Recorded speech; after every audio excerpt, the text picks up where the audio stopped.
आज अब इस समय हम पितृपक्ष का जो महात्म्य है उसके बारे में हम लोग जान रहे हैं। उससे पहले हम भगवान गदाधर की एक वंदना करते हैं। गदाधर भगवान श्री विष्णु हैं, तो भगवान गदाधर की स्तुति।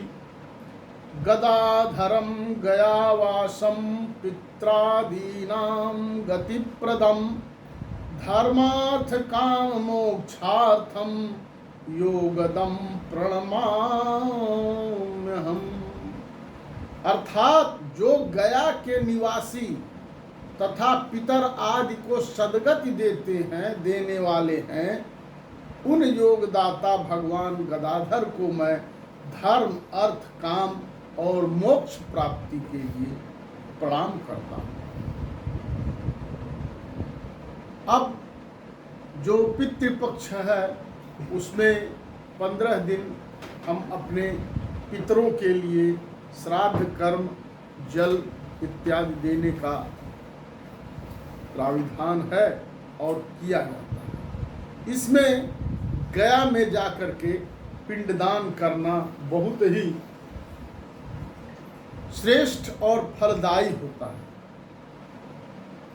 तो मैं ये बताता हूँ, आज ये वर्णन करते हैं कि गया तीर्थ और गया यात्रा कैसे करना चाहिए और गया का नाम क्यों पड़ा और उस तीर्थ में गया में क्यों जा कर के श्राद्ध और तर्पण करना चाहिए। इस विषय पर हम आज चर्चा करते हैं। तो एक बार की बात है और पुराणों द्वारा वर्णित है, गयासुर की एक कथा। गयासुर एक असुर था, वह उसी के नाम पर ये गया पड़ा। प्राचीन काल में गया नाम का जो असुर था वह भगवान विष्णु का परम भक्त था। उसने कोलाहल नामक पर्वत पर हजारों वर्ष तक जाकर के तपस्या किया और अपने तपोबल के प्रभाव से वह देवताओं के लिए अजेय हो गया। वह देवताओं के लिए अजेय हो गया, अर्थात देवता उससे डरने लगे, वो परेशान हो गए और फिर देवता चिंतित होकर के भगवान विष्णु के पास पहुंचे। यहाँ यह देखा गया कि जो भी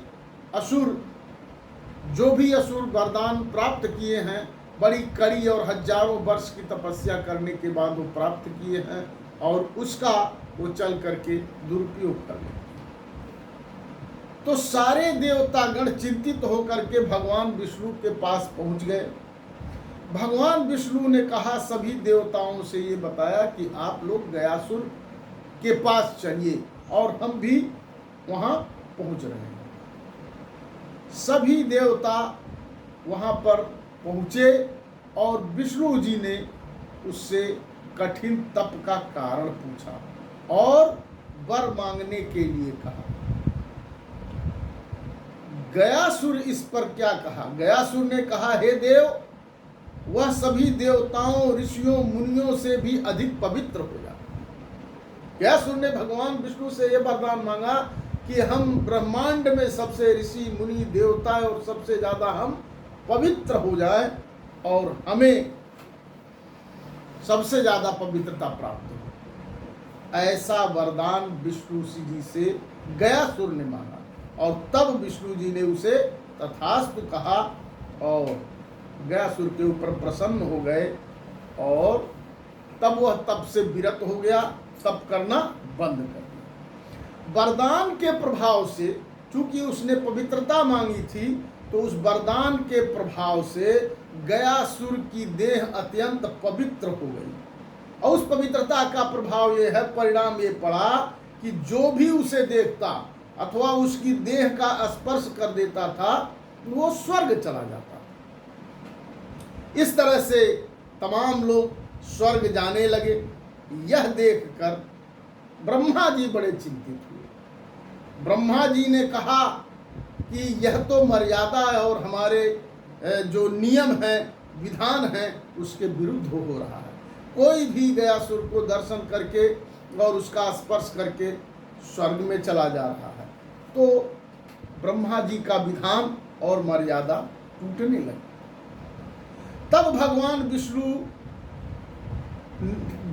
विष्णु के पास ब्रह्मा जी गए और भगवान विष्णु ने ब्रह्मा जी से कहा कि आप गयासुर के पास जाकर यज्ञ करने के लिए यज्ञ भूमि के रूप में उसकी शरीर को मांगिए, उसकी पवित्र शरीर को यज्ञ के भूमि के रूप में मांग लीजिए। तो ब्रह्मा जी गयासुर के पास गए। देखिए, ब्रह्मा जी जब गयासुर के पास जाते हैं तो ब्रह्मा जी का दर्शन करके गयासुर बोला, गयासुर बहुत होशियार था, बोला, ब्राह्मण, आज मेरा जन्म सफल हो गया, क्योंकि हम आपका साक्षात दर्शन करके कृतार्थ हो गए और आप मेरे अतिथि बने हैं। तो आप अपना प्रयोजन बताइए। ये मेरे लिए सौभाग्य की बात है कि आप यहाँ पर आए, हमें दर्शन दिए। आप किस हेतु से यहाँ पधारे हैं, यह आप बताने की कृपा करें। तब ब्रह्मा जी ने कहा, महाभाग गयासुर, हे गयासुर, समस्त पृथ्वी में भ्रमण करके मैंने देख लिया तुम्हारे जैसा पवित्र देह और पवित्र नहीं, पवित्रतम देह और कहीं नहीं है।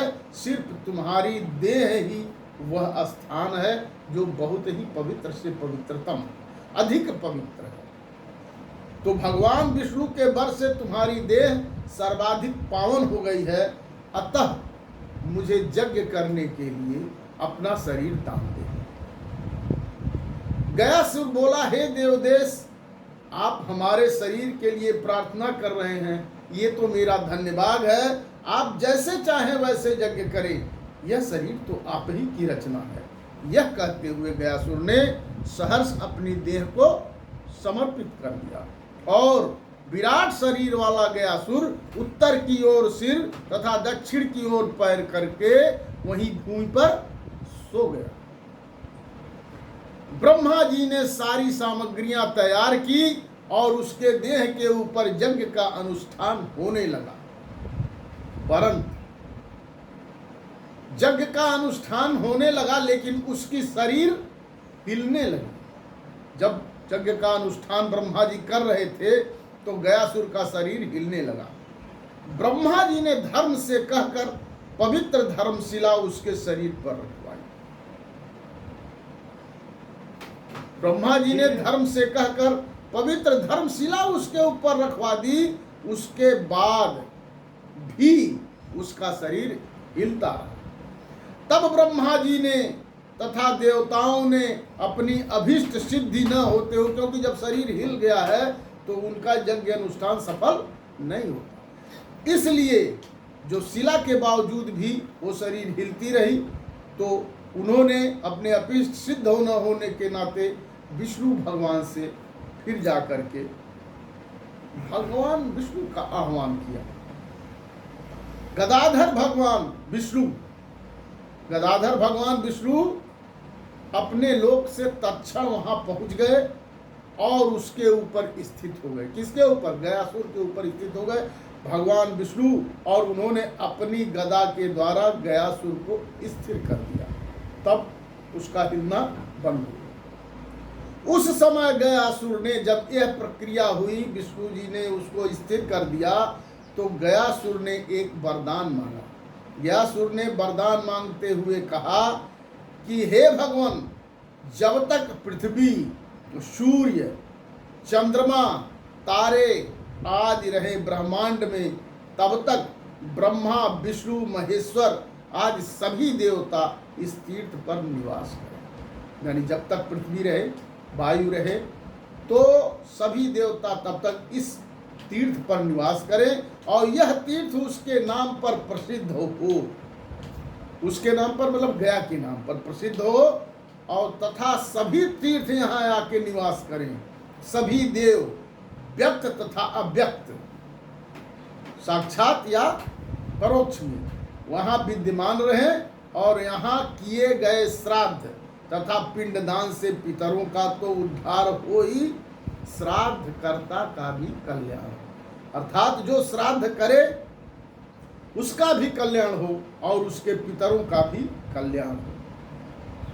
गयासुर का ऐसा वचन सुनकर विष्णु आदि देवताओं ने कहा कि तुमने जो कुछ भी मांगा है वह सब निश्चित रूप से तुम्हें मिलकर रहेगा और पूर्ण होगा। गयासुर वचः श्रुत्वा प्रोचुर्विष्णुवादयः सुरा त्वया यत् प्रार्थितं सर्वं तद्भविष्यत्य संशयम्।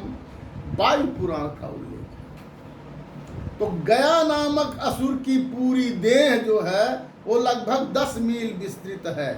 10 मील का मतलब करीब करीब 15 किलोमीटर हो जाएगा।